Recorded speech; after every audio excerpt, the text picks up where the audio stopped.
Hello, everyone, and welcome. My name is Rodney Hakim, and this is the New York Shakespeare Deep Dive discussion. We are being joined here today by the wonderful duo behind the Smoking Mirror Theater Company.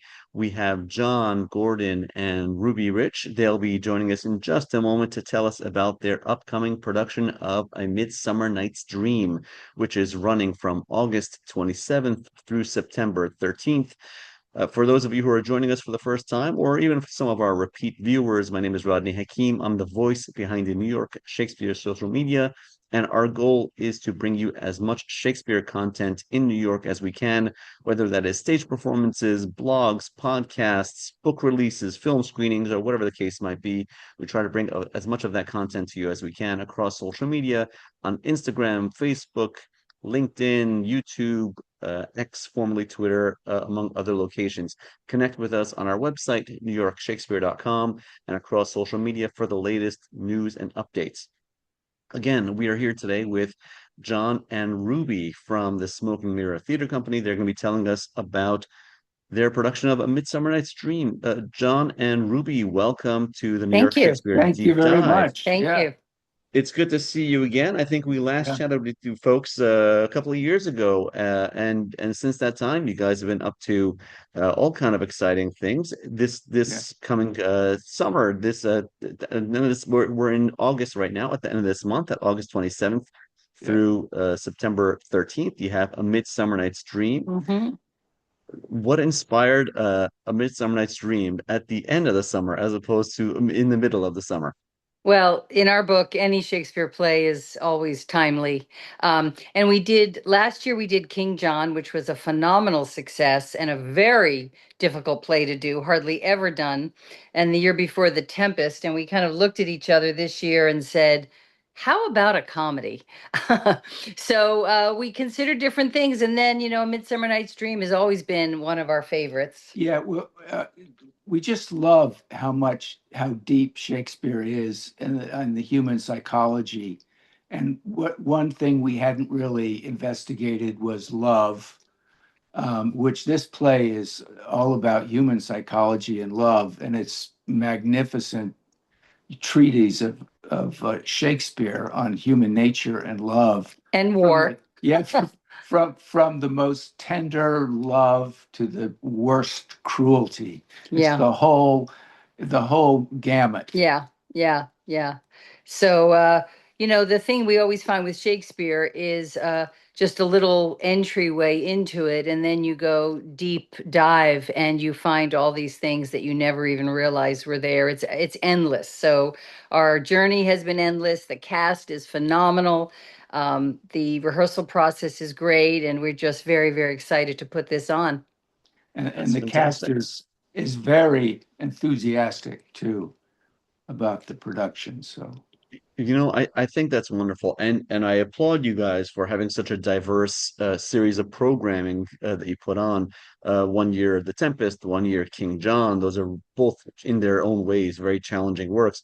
But then you get to something that's a little bit more, shall we say, family friendly, a little bit more that everyone, the way in New York City, everybody loves a slice of pizza and everybody Yeah, loves, a coffee. Everybody loves A Midsummer Night's Dream, and it's that's true.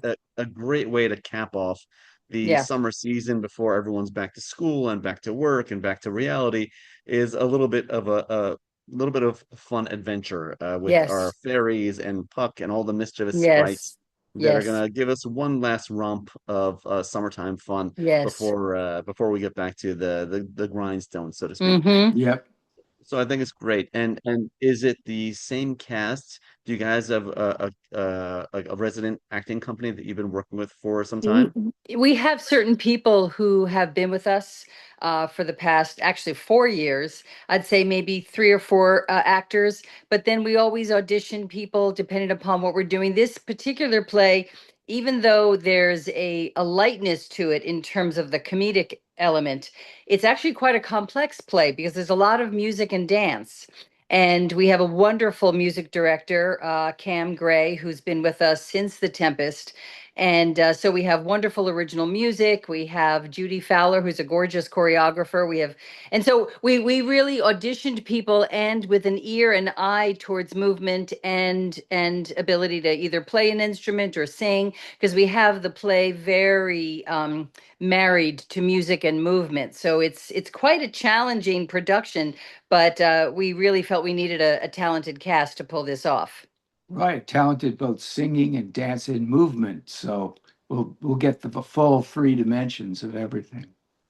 Absolutely, yeah, and as you say, there's a lot of moving parts in A Midsummer Night's Dream because it's not, there's some of the Shakespeare plays are a little bit more straightforward, where you have one or two main storylines that are working in coordination with each other. In A Midsummer Night's Dream, you have multiple stories that are playing out and in echoes of each other. You have the rude mechanicals in the forest trying to cook up their play, and you have the lovers, you have the fairies, and you have the nobles. So you have many different areas of things happening, and those are intersecting with each other and overlapping each other.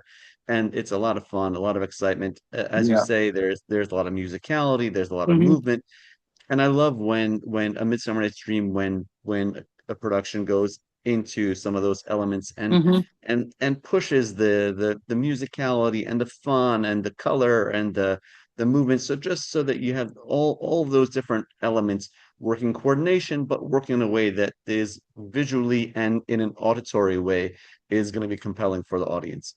Yeah. Absolutely. And I have to say that the poetry in this play is just uh, it's intoxicating because clearly he puts so much emphasis, as he does in many of his plays, but this one, just the rhythm and the verse, is it just carries you almost like you're on a boat on a river and just being carried. So to really throw ourselves into the iambic pentameter and allow the verse to dictate the direction of the play, because that's one thing John and I feel very strongly about, is that we're both directing, but it's actually Shakespeare who's directing, because he gives us direction through his words and his verse and his meter, and the meaning comes through when we surrender to that. So Absolutely. so I want to say that, and I also want to say that when you talk about the different worlds, we find there's such interpenetration, because we're talking about three different levels: the levels of the blue collar hard hat workers who want to please a higher level, the level of the nobles, and then the level of the gods and fairies who are invisible to everyone else, but they're actually dictating and orchestrating everything that's happening beneath them. Hmm. Absolutely, yeah, and that was in a way a reflection of what Shakespeare's original audience was back in the day. He had the groundlings who Yes. were standing in the pit and watching the performance unfold.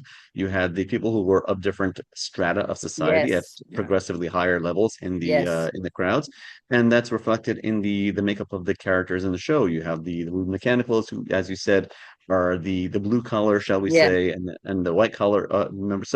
So that's all different members of society, and that's even today in some ways. The audience that's coming to see Shakespeare is Yeah. more Yes. democratized, That's shall we right. say, than ever before. We have a much Yes.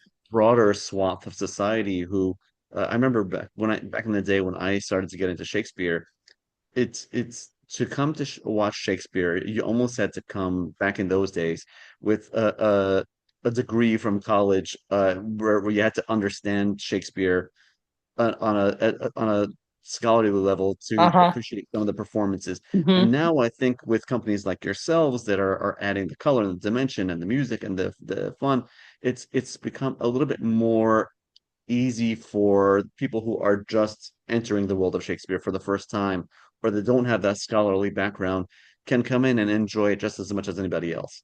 I'm so That's glad you're true. saying that, because I think it does such a disservice to Shakespeare. And I think, unfortunately, it's part of academia to make people feel like, well, you have to rise to the level of Shakespeare. When in fact, no, that's not true. Shakespeare loved to be, as bawdy as he could. And in fact, in this play, There's quite a lot of body there language. really is. And in some places, because I'm in it, I'm playing Titania, and in some places, like, whoa, do I even want to go there? Well, I have to. That's how Shakespeare wrote it. So yeah, we're not interested in looking down on anyone, having anyone feel like they have to, study the play before they come, but come and, it's our job.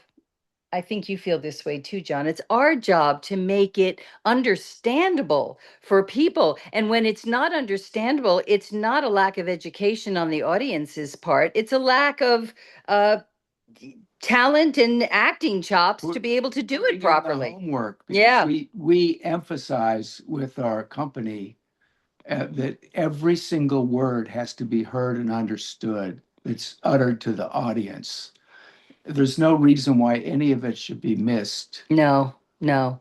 I couldn't agree with you Mm, more, both in terms of the directors and the actors, the whole production company understanding, as you say, understanding the text to be able to speak the text yes, properly, and yes, also just the actor's work of projecting, of enunciating, of speaking the text in a way that's clear enough for yes, the people that are in the front row and the people that are in the back row, for everyone to be able exactly. to hear, understand, and Hmm. to be delivered as Shakespeare said, Yes, as Shakespeare instructed us in the play within a play in Hamlet, yeah, to yes, speak it in a way that people understand it. So right. absolutely, I love that you guys take that Yes, approach to it. yes, yes. And and this play too is so much in the mirror. The idea that theater is a mirror of the audience, of the people who live in that time Hmm. period. And this is just a perfect mirror, of how things are going on with relationships, modern relationships, Hmm. and love, and not love, and etc. Hmm. Ab- Hmm. Absolutely. Now, in recent times, there has been some pushback to Midsummer Night's Dream, where I've seen some commentary where people say, "Why do people still perform this play? This should be considered a problem play."